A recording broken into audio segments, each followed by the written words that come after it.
send Solana from Binance to Phantom Wallet. In this video, I'll show you step by step on how to send Solana from Binance to Phantom Wallet. Now open up your Phantom Wallet app. Now go ahead and copy the Solana wallet address. After you open the Phantom Wallet, tap on this receive button. So from this section now, here is Solana. Tap on this copy address. Now you copy the address of the Solana. Now close the Solana app and go to Binance. After you come to your Binance, now go to this asset section. From this asset section, now go ahead and tap on this withdraw button.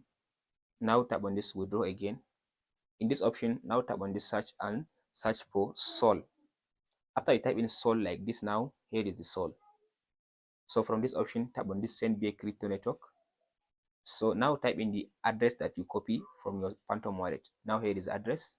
From this option now, here is Solana network. So in this option now, here is the minimum amount of Solana that you can be able to withdraw from Binance. That's 0.1. So just tap on this option and type in the amount you want to withdraw, 0.5, let's say.